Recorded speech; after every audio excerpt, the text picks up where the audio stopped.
তোমারি করুণা ভালোবাসা পেয়েছি জীবন ভরে।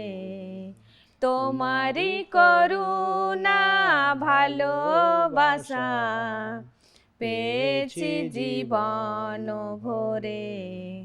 জানাই ধন্যবাদ কৃতজ্ঞতায়, জানাই ধন্যবাদ কৃতজ্ঞতায়, আমি তাই সুরে সুরে,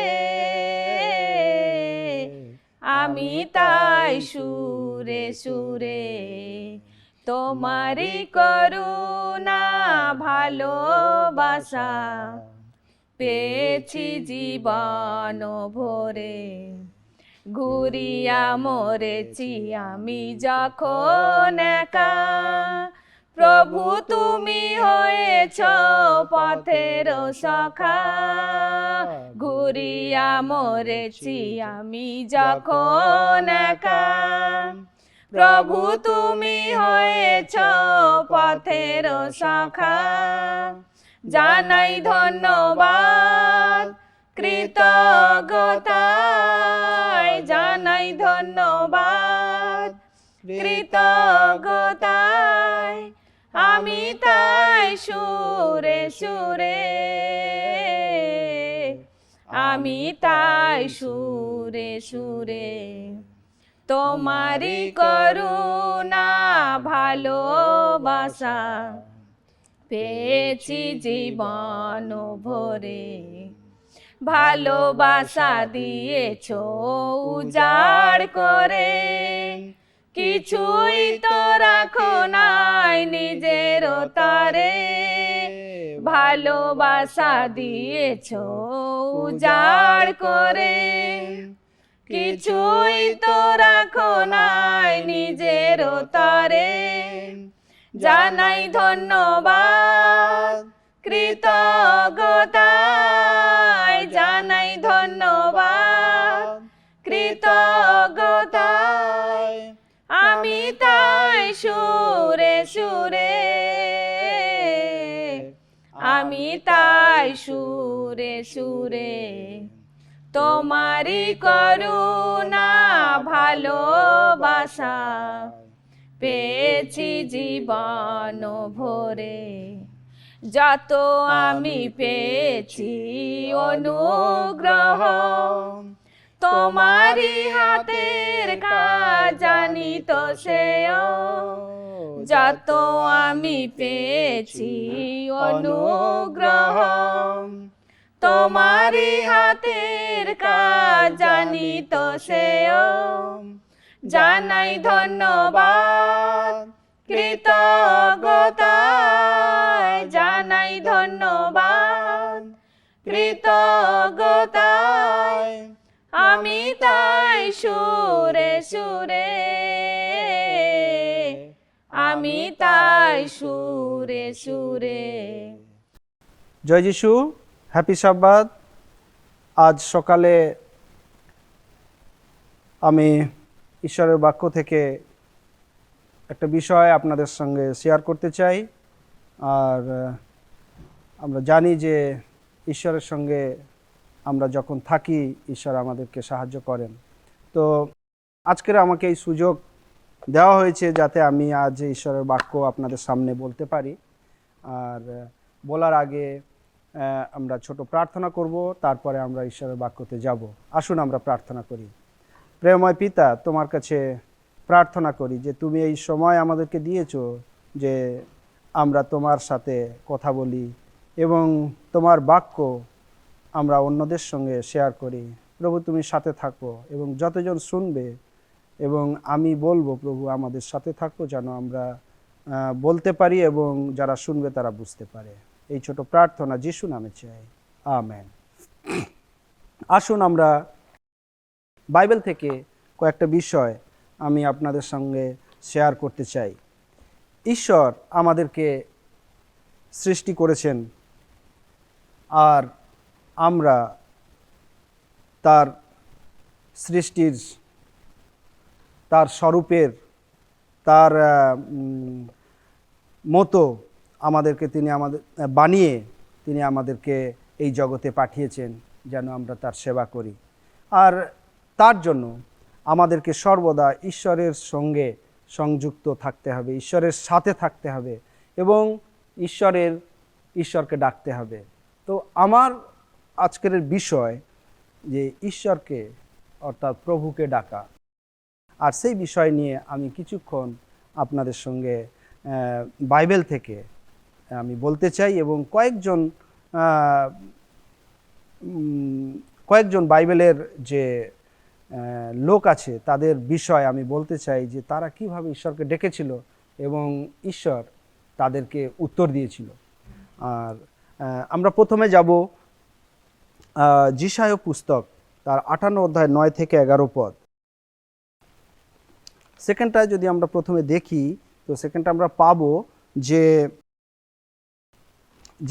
ঈশ্বরকে আমরা যদি ডাকি, যিশায়া ভাওবাদী তিনি সেখানে বলছেন,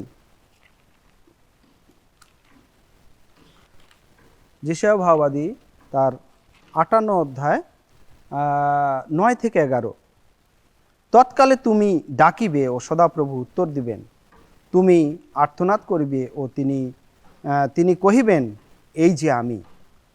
যদি তুমি আপনার মধ্য হইতে জোয়ালি, অঙ্গুলি তর্জন ও অধর্ম বাক্য দূর করো, আর যদি ক্ষুধিত লোককে তোমার প্রাণের হৃষ্টভোগ্য দাও ও ক্ষুধার্ত প্রাণীকে আপ্যায়িত করো, তবে অন্ধকারে তোমার দীপ্তি উদিত হইবে ও তোমার তিমির মধ্যাহ্নের সমান হইবে। আর সদাপ্রভু নিয়ত তোমাকে পথ প্রদর্শন করিবেন, মরুভূমিতে তোমার প্রাণ তৃপ্ত করিবেন ও তোমার অস্থি সকল বলবান করিবেন। তাহাতে তুমি জলসিক্ত উদ্যানের ন্যায় হইবে এবং এমন জলের অনুয়ের ন্যায় হইবে যাহার জল শুকায় না। কত সুন্দর বাক্য যিশায়া ভাওবাদী দ্বারা আমাদেরকে এই সময় আমাদেরকে দেওয়া হয়েছে। আর এখানে আমরা দেখি, যদি আমরা দেখব যে তুমি ডাকিবে ও সদাপ্রভু উত্তর দেবেন। আমাদেরকে ডাকার জন্য আমরা যেন ডাকি ঈশ্বরকে, আর আমরা যদি ডাকতে থাকি ঈশ্বর সর্বদা আমাদেরকে উত্তর দেবেন। কারণ যিশু দরজায় দাঁড়িয়ে আছে আমাদের ডাকার অপেক্ষায়।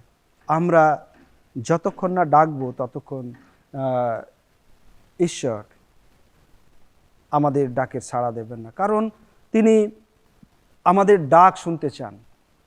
আর সেই জন্য আমার আজকের সেই বিষয় যে প্রভুকে ডাকা। আমরা যদি দেখি যে এই প্রভুকে যদি ডাকি তিনি উত্তর দেবেন বলছেন এবং তিনি আমাদের সর্বদা সাথে থাকবেন বলছেন এবং তিনি সমস্ত সমস্যার থেকে আমাদেরকে রক্ষা করবেন। এবং আমরা যদি 11 দিকে যাই, সেকেন্ডটায় যিশায়া 58:11 সেখানে বলছে, আর সদাপ্রভু নিয়ত তোমাকে পথ প্রদর্শন করিবেন, মরুভূমিতে তোমার প্রাণ তৃপ্ত করিবেন ও তোমার অস্থি সকল বলবান করিবেন, তাহাতে তুমি জলসিক্ত উদ্যানের ন্যায় হইবে। হ্যাঁ, এই কত সুন্দর বাক্য এখানে আমাদের জন্য দেওয়া হয়েছে। যেন আমরা ঈশ্বরের সাথে থাকি, ঈশ্বরকে ডাকি, তাহলে ঈশ্বর আমাদেরকে তিনি কিভাবে রাখতে চান, কত সুন্দরভাবে রাখতে চান তিনি এখানে আমাদেরকে বলেছেন। আর সর্বদা তিনি অনেক জায়গায় প্রতিজ্ঞা করেছেন যে তোমরা আমার সাথে থাকো, আমি তোমাদেরকে সমস্ত রকম সাহায্য করব। তো আমরা অনেক সময় কি হই, আমরা রাস্তা থেকে সরে যাই, ঈশ্বরের রাস্তা থেকে, আর তখনই আমাদের অনেক সমস্যার সম্মুখীন হতে হয়। কিন্তু ঈশ্বর এখানে বলছে যে তোমরা আমার সাথে থাকো, আমাকে ডাকো, তাহলে আমি তোমাকে জলসিক্ত উদ্যানের ন্যায় করব, জলের অনুয়ের ন্যায় হইবে আর যাহার জল শুকায় না।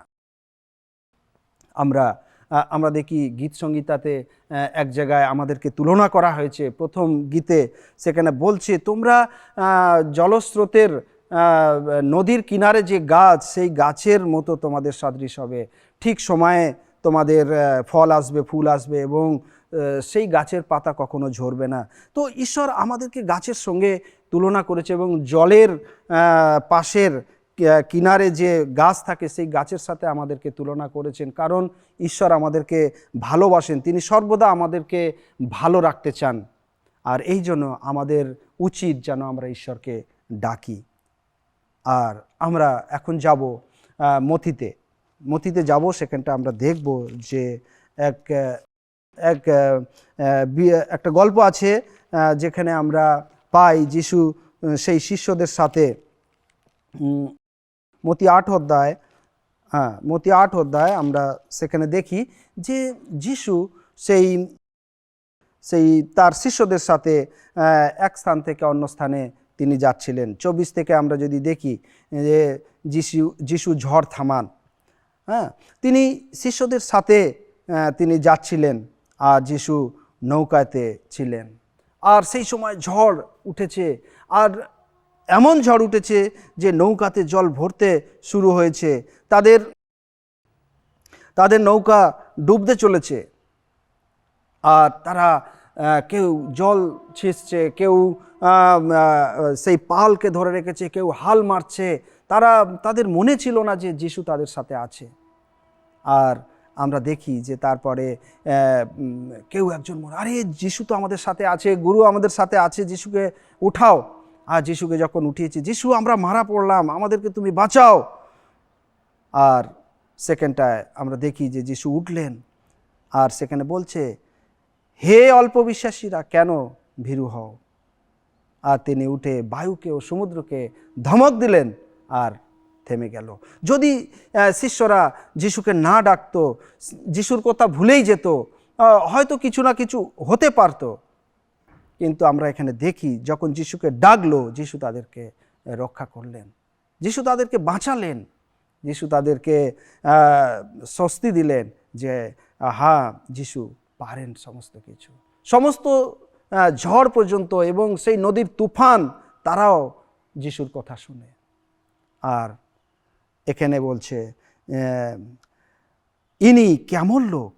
পরে যখন সব শান্ত হলো, শিষ্যরা এখানে বলছেন যে আরে ইনি কেমন লোক, বায়ু ও সমুদ্র ইহার আজ্ঞা মানে, এর কথা শোনে।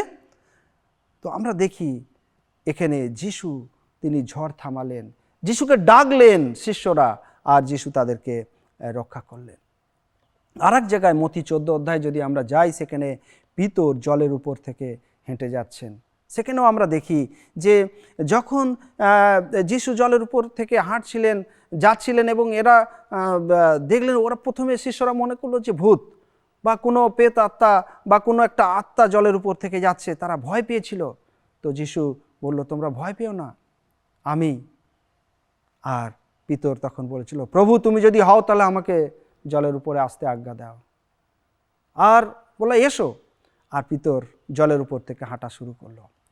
আর কিছু সময়, কিছু 2-1 স্টেপ বা কিছুটা আগে যাওয়ার পরেই পিতর ডুবতে শুরু করেছিল। কারণ তার মনের মধ্যে সেই শঙ্কা শুরু হয়েছিল, আরে আমি তো জলের উপর থেকে হাঁটছি। বা তার মনের মধ্যে হয়তো অহংকার শুরু হয়েছিল, আমি সমস্ত শিষ্যদের থেকে বড় হয়ে যাচ্ছি, বা আমি যিশুর সমান হতে পারছি, আমি যিশুর মতো জলে হাঁটছি, এরকম হয়তো তার মনের মধ্যে কিছু চিন্তাভাবনা এসেছিল। আর সে জলে ডুবতে শুরু করেছিল।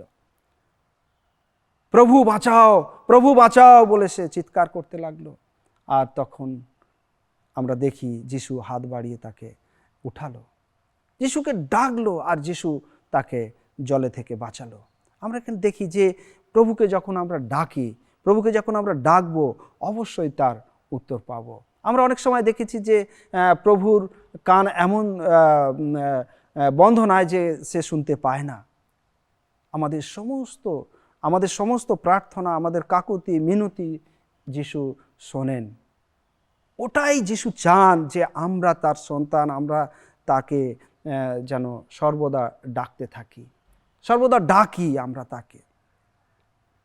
আর পিতর যিশুকে ডেকেছিল, প্রভু আমি ডুবে যাচ্ছি, আমি মারা পড়বো, আমাকে তুমি রক্ষা করো। আর এখানটায় আমরা দেখি যে যিশু হাত বাড়িয়ে তাকে উঠালো, আর সে রক্ষা পেল।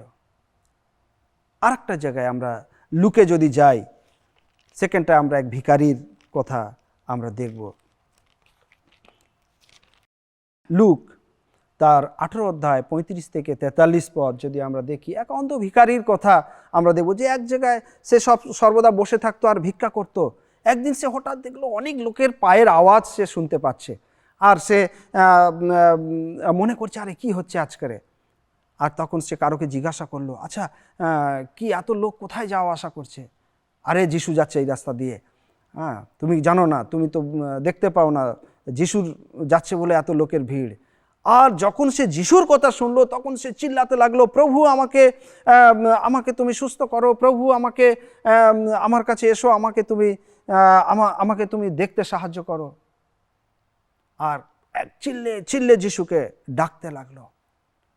আর আমরা দেখি যে আশেপাশে যারা যাচ্ছিল তারা বলছে, এই চুপ কর চুপ কর, তাকে থামাবার চেষ্টা করছিল। কিন্তু সে যত লোক তাকে থামাবার চেষ্টা করে সে আরও চিৎকার করে, সে আরও অনেক জোরে চিল্লাতে লাগলো, প্রভু প্রভু আমাকে তুমি রক্ষা করো। যিশু আসলো, কি চাও? আমি দেখতে চাই প্রভু, তোমার বিশ্বাস তোমাকে সুস্থ করলো। দেখি আমরা এখানে দেখি যে প্রভুকে সে ডেকেছিল। যদি সেই ধমক সে শুনেছিল আর ও যদি ডাকা বন্ধ করে দিত, হয়তো যিশু নাও আসতে পারতো। কিন্তু তার যে বিশ্বাস যে আমার কথা যদি যিশুর কানে যায়, হয়তো যিশু শুনে আমার কাছে আসবে, আমি হয়তো দেখতে পাবো। যিশু যখন তার কাছে আসলো, কি চাও? এখানেও একটা বড় বিষয় আমরা দেখি। হয়তো সে ভিক্ষুক ছিল, ভিখারি ছিল, সে হয়তো পয়সা চাইতো যিশুর কাছে, বা সে খাবারের জন্য কিছু চাইতো, কিন্তু না, সে সুস্থ হতে চেয়েছিল। আর সে শুনেছিল যে যিশু অনেকজনকে সুস্থ করেছে, যিশু অনেক আশ্চর্য কাজ এই জগতে করছে। আর যখন তার কানের মধ্যে গেল যিশু এই রাস্তা থেকে যাচ্ছে, তখন সে চিল্লানো শুরু করে দিয়েছিল, ডাকলো প্রভুকে, প্রভু আমাকে রক্ষা করো। তাকে সুস্থ করলো যিশু। কত সুন্দর বিষয় আমরা দেখি যে প্রভুকে সে ডেকেছিল আর সে সুস্থ হয়েছিল। প্রভু এসে তাকে সুস্থ করলো। তোমার বিশ্বাস তোমাকে সুস্থ করলো। আমরা দেখি আরো অনেক বিষয় আছে, আমি আপনাদেরকে নিয়ে যাব সেই জায়গায়। আমরা দেখব যে বাইবেলে আরো অনেক জায়গায় আছে যে প্রভুকে ডেকে সাথে সাথে তারা উত্তর পেয়েছে। আসুন আমরা এখন লুকে যাব আরেক জায়গায়, 23 অধ্যায় 42 পদ। সেখানে আমরা আরেক বিষয় যেখানটায় আমরা দেখব যে দুই দস্যু, যিশুকে যখন ক্রুশে দেওয়া হয়, দুই দস্যুর কথা আমরা সেখানে দেখব। সেখানে এক দস্যু সে তার পাপকে স্বীকার করে, আর এক দস্যু সে সে অহংকারের সাথে সারা জীবন সে অন্যায় অপরাধ মার্ডার করে সে যিশুকে বলছে, প্রভু তুমি বাঁচো এবং আমাদেরকে বাঁচাও, তুমি তো ঈশ্বরের পুত্র, তুমি বাঁচো এবং আমাদেরকে বাঁচাও।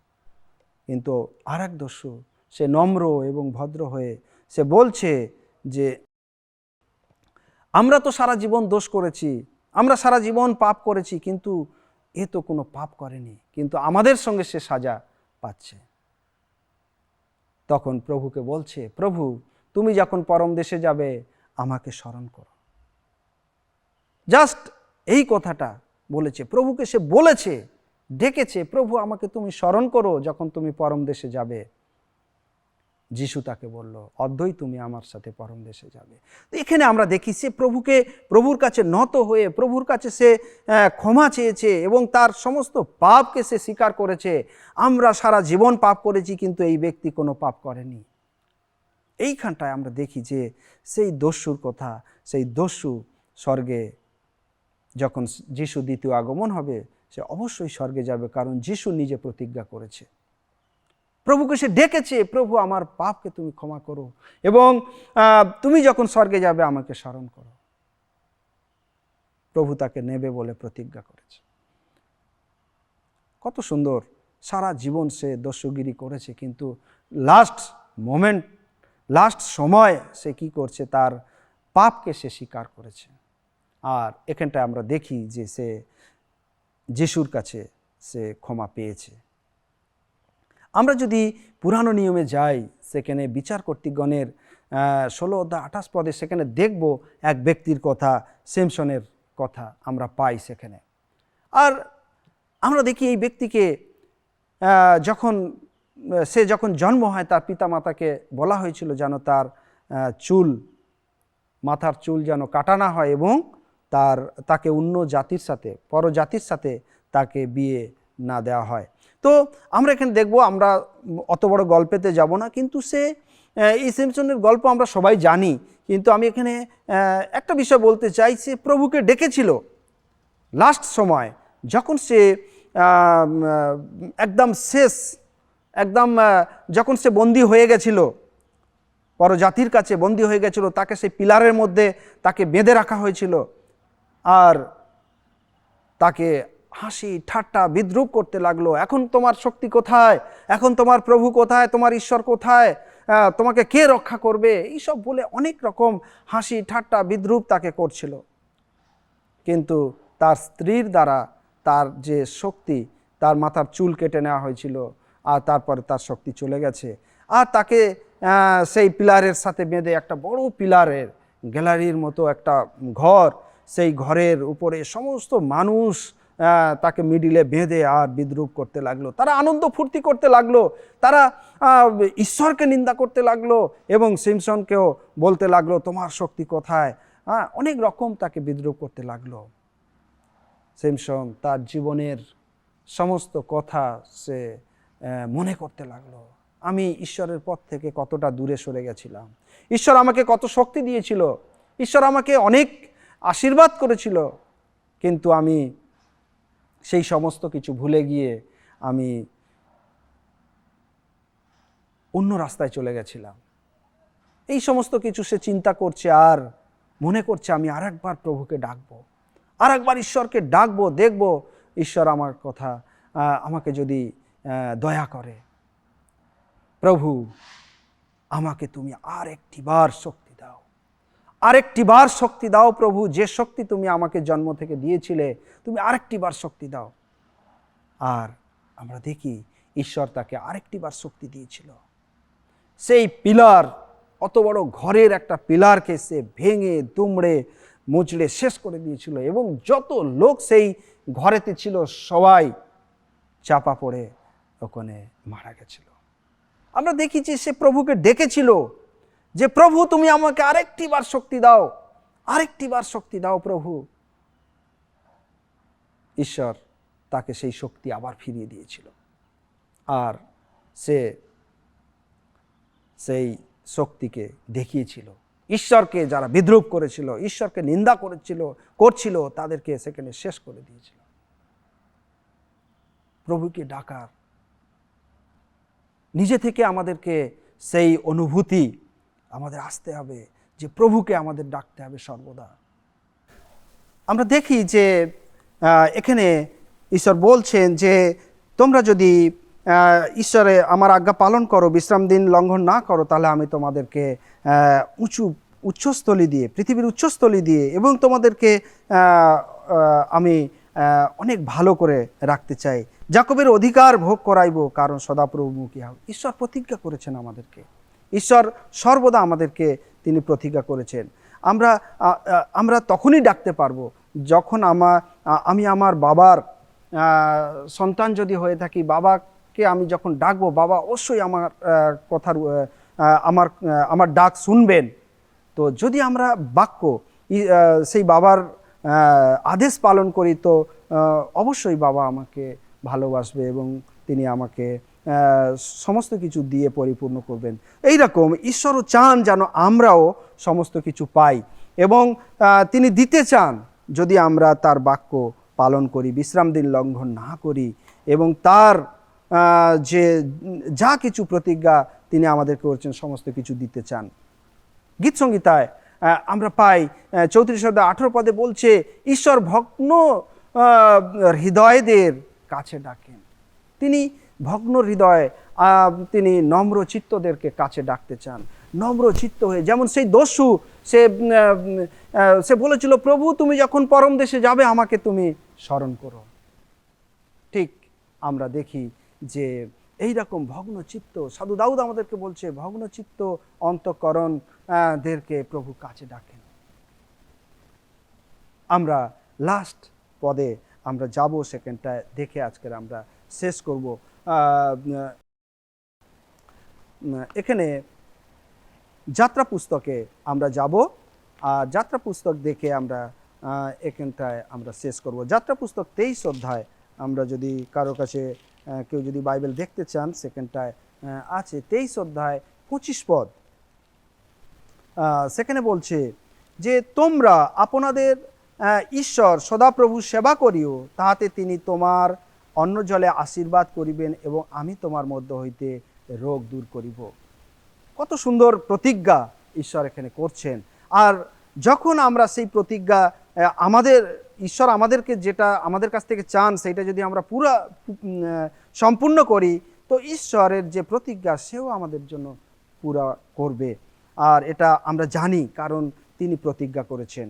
আর তিনি এমন ঈশ্বর, তিনি আমাদেরকে সৃষ্টি করেছেন, আর তিনি আমাদের কাছ থেকে এই সমস্ত কিছু চান যেন আমরা ঈশ্বর সদাপ্রভুর সেবা করি, তার সমস্ত বাক্য দিয়ে, তার সমস্ত নিয়ম নীতি আমরা পালন যদি করি, তাহলে ঈশ্বরকে আমি ডাকবো, তিনি আমাদের উত্তর দেবেন এবং তিনি আশীর্বাদ করবেন অন্ন জলে, আর সমস্ত রোগ থেকে তিনি আমাদেরকে মুক্ত করবেন। আর কি চাই আমরা?